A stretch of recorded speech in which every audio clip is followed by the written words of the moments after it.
পদত্যাগ করেছেন আইন উপদেষ্টা ডক্টর আসিফ নজরুল। রাষ্ট্রপতির বরাবরে দেয়া পদত্যাগপত্র জমা দিয়েছেন সচিবের কাছে। আসিফ নজরুল সারা জীবনই সে একটা ধান্দাবাজ ছিল। সে তো ক্ষমতাটাকে, বিপ্লবটাকে তো হাইজ্যাক করেছে, ভারতের পক্ষ হয়ে বিপ্লবটাকে তো হাইজ্যাক করেছে সে। এবং ডক্টর আসিফ নজরুলের মতন বিচক্ষণ ব্যক্তিরা যে কখনো কখনো বিশেষ কোনো গোষ্ঠীকে তুষ্ট করতে, খুশি করতে এই ধরনের পোস্ট দিচ্ছে। আসসালামু আলাইকুম সম্মানিত প্রিয় দর্শক, এবার আর কিন্তু শেষ রক্ষা হচ্ছে না আসিফ নজরুলের।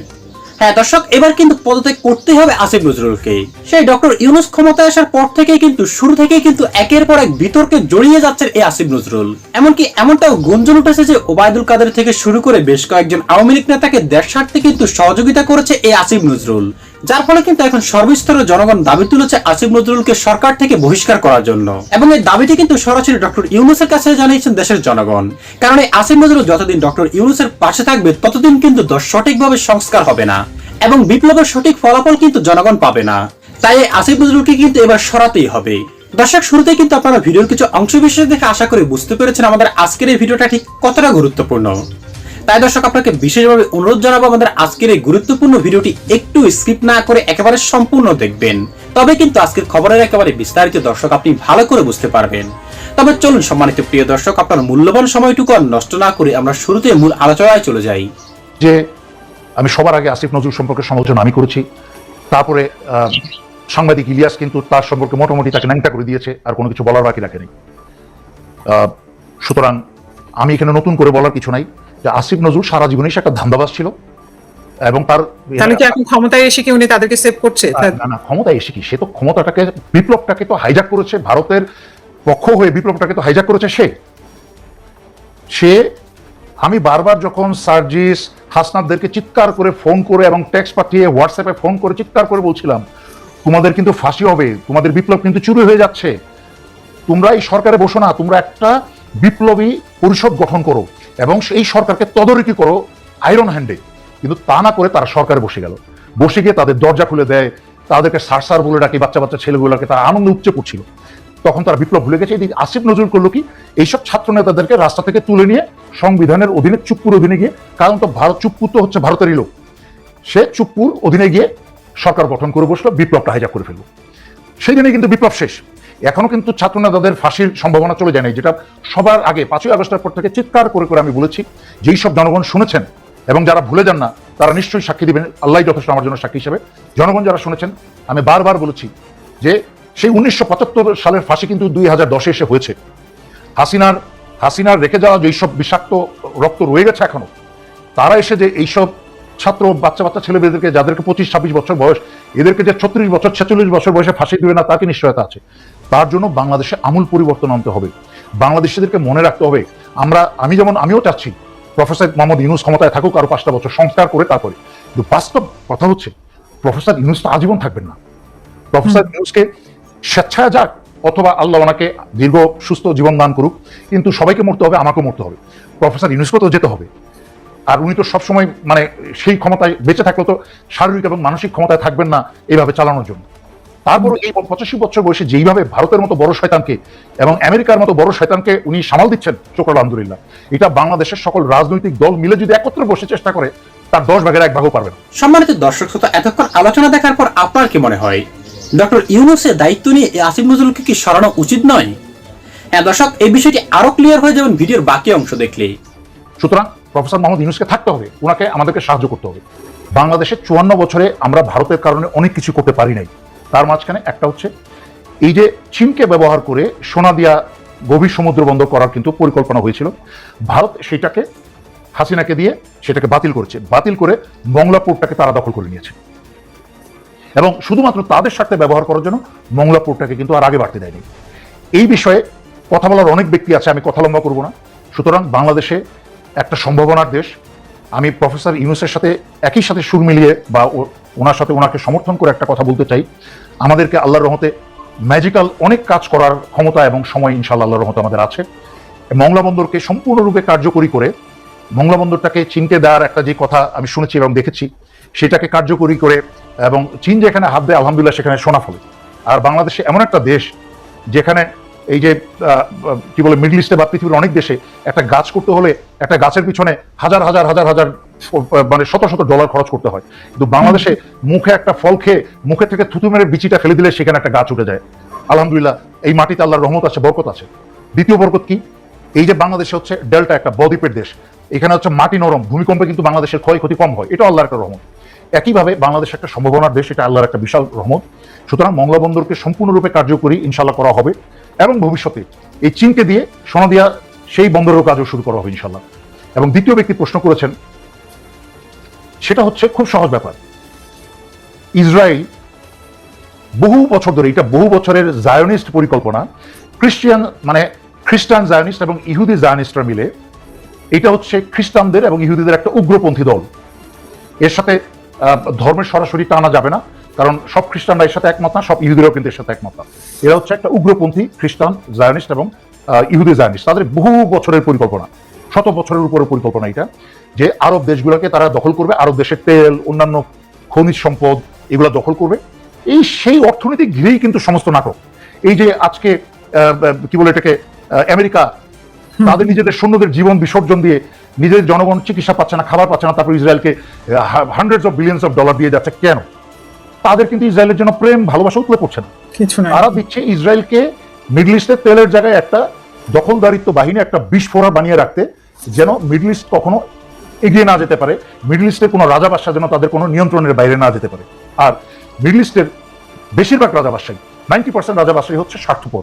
এরা নিজেদের পরিবার ভিত্তিক এরা শাসন চায়, সবসময় ভয় থাকে যে কখন তাদের পরিবারের রাজকীয় ক্ষমতাটা চলে যায়।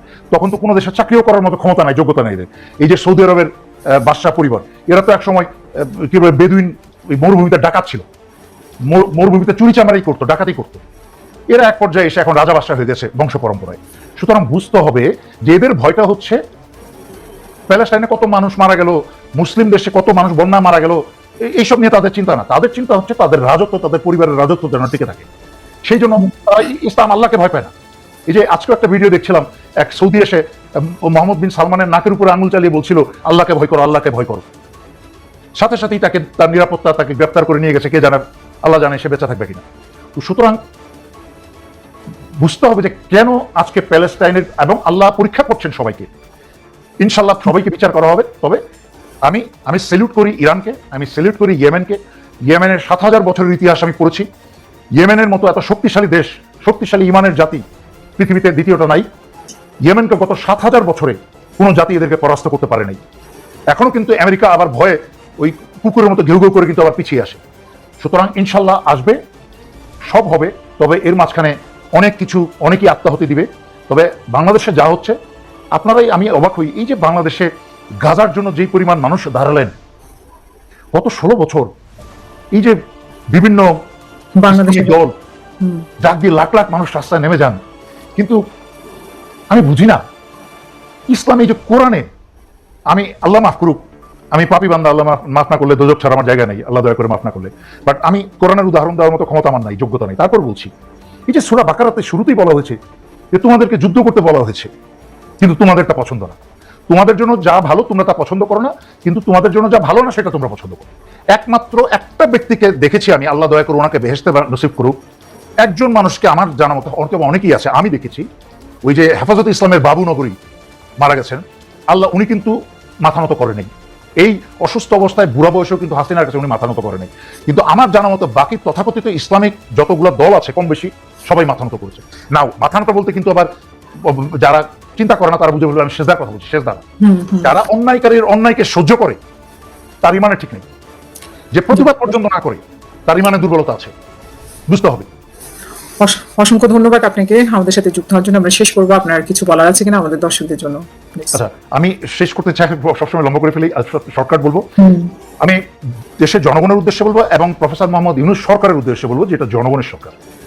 মনে রাখতে হবে, প্রফেসর মোহাম্মদ ইউনূস আজকে নোবেল লরিয়েট হতে পারেন, অনেক পুরস্কার থাকতে পারে, অনেক জ্ঞানী গুণী ব্যক্তি মানুষ, মাশাআল্লাহ, সম্মান করি ওনাকে, বাট বুঝতে হবে ওনার আজকের এই অবস্থান বাংলাদেশের সরকার প্রধান হিসেবে কিন্তু বাংলাদেশের ছাত্র জনতার আত্মাহুতির বিনিময়ে। সুতরাং প্রফেসর ইউনূস এই যে আজকে হঠাৎ করে 2 দিন পরে পরে নির্বাচনের তারিখ ঘোষণা করছেন, উনি কি জনগণের মতামত নিয়ে সেই সব দিন তারিখ ঘোষণা করছেন? আমি তো জানি উনি করছেন না, জনগণের মতামত নিচ্ছেন না, সেটা তো অন্যায়। যাদের রক্তের বিনিময়ে আপনি ক্ষমতায় বসলেন, সেই রক্ত যারা দিয়েছে তাদের অনুসারীরা তাও তো এখনো জীবিত। সেই সব জনগণের কাছ থেকে আপনি একটা একটা ছোট একটা নির্বাচন করেন এই নির্বাচন কমিশনের মাধ্যমে।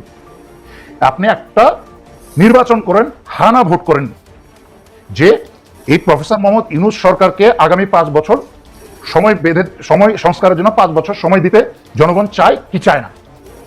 আপনি একটা ভোট দিয়ে জনগণ যেই পাল্লায় ভোট বেশি পড়বে, যদি না ভোট হয় আপনি নির্বাচন দিয়ে আপনি চলে যাবেন, যারা জনগণ ভোট দিবে তারা ক্ষমতায় আসবে।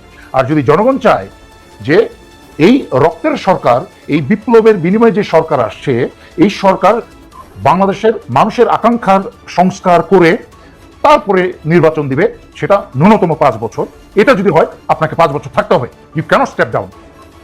আপনার যতক্ষণ পর্যন্ত আল্লাহ হায়াত দিয়েছে এবং আপনাকে শক্তি দিয়েছে, আপনাকে এই দায়িত্ব আপনি ওয়াদা করে আপনি এই দায়িত্ব দিয়েছেন, সুতরাং আপনাকে এই দায়িত্ব পালন করতে হবে। জনগণকে মৃত্যুর মুখে মাঝ সমুদ্রে ফেলে দিয়ে আপনি চলে যেতে পারেন না। স্বপ্নের আশা দেখিয়ে আপনি 3-0 দেখিয়ে আপনি জনগণকে 1-0 মাঝখানে শূন্যে ভাসিয়ে দিয়ে যেতে পারেন না। আপনাকে জনগণকে যে ওয়াদা করেছেন, যেই ম্যান্ডেট নিয়েছেন, সেই দায়িত্ব আপনাকে পালন করতে হবে। সুতরাং আজকে বিএনপি কোন বাটপার, চোর বাটপার কি বললো, তাদের কথা শুনে শুনে আপনি 2 দিন পরে পরে নির্বাচনের অঙ্গীকার করবেন। এই বিএনপি তো আর স্বৈরাচারী শেখ হাসিনার পতন ঘটায় নাই। বিএনপি তো 16 বছর স্বৈরাচারী শেখ হাসিনাকে টিকে থাকতে সাহায্য করেছে নাটক করে, এবং হাসিনার পতনের 5ই আগস্টের পরে বাকি আওয়ামী লীগ চোর বদমাশদেরকে সাহায্য করছে, তাদের আশ্রয় প্রশ্রয় দিয়ে এবং তাদের টাকা পয়সা নিয়ে। এবং ওই যে মির্জাফর ফখরুল বলেছে 1.5 কোটি চাকরি দিবে। হ্যাঁ, 5ই আগস্টের পর্যন্ত 1.5 কোটি চাকরি, রাস্তাঘাটে এখন চাঁদাবাজিতে 1.5 কোটির উপরে ব্যস্ত। সুতরাং চাকরি তো দিয়েই দিয়েছে। সুতরাং আপনাকে বুঝতে হবে, এই দেশের জনগণকে আপনি শূন্য ভাষী দিয়ে নির্বাচনের অঙ্গীকার করতে পারেন না। আপনাকে জনগণের কথা শুনতে হবে। 5 বছর এই জায়গায় চেয়ারে বসে আপনাকে সংস্কার কাজ সম্পূর্ণ করতে হবে। এখনো 2 দিন পরে পরে পত্রিকায় দেখি হেফাজতে নেওয়া হয়েছে, সেটা বেসামরিক বাহিনীতে হোক অথবা সামরিক বাহিনীতে। কার হেফাজতে? কিসের হেফাজতে? জনগণের হেফাজত নাই, কিন্তু চোর বদমাশ খুনির হেফাজত পাচ্ছে। জনগণকে আরেকটা কথা জনগণকে আমি বলতে চাই, প্লিজ আপনারা অন্ধভাবে এমন কিছু করবেন না যেটা গত 54 বছর আপনারা এই ধ্বংসটা করেছেন। রাজনৈতিক দলকে শুধু দোষ দিলে হবে না, জনগণের দোষ আছে। আপনারা অন্ধভাবে একটা রাজনৈতিক দল বা ব্যক্তিকে অন্ধের মতো সমর্থন করেন, সমর্থন করে এমন মাথায় তুলেন যে এই লোকটা যদি একটা ভুল করে আরেকটা লোকটা সমালোচনা করতে সে 10 বার চিন্তা করে, আমি তো এই লোকটা সমালোচনা করলে, এই দলটার সমালোচনা করলে তো আমাকে জনগণ ধুয়ে ফেলবে, আমাকে গালিগালাজ করে রাখবে না। দেখেন, এই করে কিন্তু আপনারা একটা মানুষকে নষ্ট করেন, একটা দলকে নষ্ট করেন। আজকে প্রফেসর ইউনূস ভালো কাজ করছেন, আমি তো বারবার সকাল বিকাল চিৎকার করে বলছি, শুরু থেকে বলছি ওনাকে থাকতে হবে। কিন্তু প্রফেসর ইউনূসের সরকারকে এবং প্রফেসর ইউনূসকে এমন অন্ধভাবে সমর্থন করবেন না যে ওনার সব কাজকে আপনারা মিথ্যাভাবে ঢালাওভাবে বলে যাবেন, যে যদি ওনার কোনো একটা ভুল কেউ সংশোধন করতে চায় তখন আপনারা সবাই মিলে গালিগালাজ শুরু করবেন। এমন কালচার দয়া করে বন্ধ করেন। যেমন ট্রাম্পকে শুধুমাত্র প্রফেসর ইউনূস চিঠি পাঠায়নি, ট্রাম্পকে চিঠি পাঠিয়েছে আরো সময় দেওয়ার জন্য আরো বহু দেশ চিঠি পাঠিয়েছে। ট্রাম্প শুধুমাত্র প্রফেসর ইউনূসের চিঠি পেয়ে 3 মাস সময় দেয়। হ্যাঁ, আর বাংলাদেশের মানুষ এবং একটা চিঠি ইস্যু করে দিয়েছে, সুযোগ নিয়ে একটা চিঠি ইস্যু করে দিয়েছে প্রফেসর ইউনূসের চিঠিতে ধন্যবাদ ট্রাম্পকে সরকারের অনুরোধ শোনার জন্য। আমাদেরকে এইসব ন্যারেটিভ থেকে দূরে থাকতে হবে। এইসব ব্যাখ্যা অপব্যাখ্যার মাধ্যমেই কিন্তু আজকে 54 বছরে বাংলাদেশটা অন্ধকারে তলিয়ে গেছে। তাই আপনারা, এই জাতির 2টা জিনিস আছে, এরা নিষ্ঠুরতায় অতি আর একটা হচ্ছে প্রশংসায় অতি। 2টা জিনিসই আপনারা পরিহার করুন দয়া করে, এই বলে শেষ করতে চাই। দর্শক, আপনাকে শুরুতে অসংখ্য ধন্যবাদ জানাই আজকের সম্পূর্ণ ভিডিওটি শেষ পর্যন্ত দেখার জন্য। এবং আজকের আলোচিত বিষয়গুলি শোনার পর দর্শক আপনার কি মনে হয়, এই আসিফ নজরুলকে কি অতি শীঘ্রই অপসারণ করা দরকার নয় উপদেষ্টার পদ থেকে? কারণ সে যে সরকারের ভিতরে বসে সরকারের বিরুদ্ধে কাজ করছে সেটাই কিন্তু এখন অনেকটাই প্রকাশ্যে চলে এসেছে। এবং ঘুষ থেকে শুরু করে আরো বেশ কিছু বিতর্কে কিন্তু জড়িয়ে গিয়েছিলেন এই আসিফ নজরুল। তাই দেশের সর্বস্তরের জনগণের দাবি এখন ডক্টর ইউনূসের কাছে এটাই যে আসিফ নজরুল পদত্যাগ, তবেই কিন্তু ছাত্ররা তাদের বিপ্লবের সঠিক ফলাফল পাবে। সর্বশেষে দর্শক, আপনার কাছে ছোট্ট করে একটি অনুরোধ, আপনি যদি আমাদের চ্যানেলে নতুন হয়ে থাকেন তবে অবশ্যই আগে চ্যানেলটি সাবস্ক্রাইব করে ভিডিওতে একটি লাইক দিবেন এবং আজকের ভিডিও সম্পর্কে অবশ্যই কিন্তু আপনার মূল্যবান মতামতটুকু আমাদের কমেন্ট বক্সে জানিয়ে যাবেন। আজ এ পর্যন্ত দর্শক, আশা করি সকলে অনেক ভালো থাকবেন। আল্লাহ হাফেজ।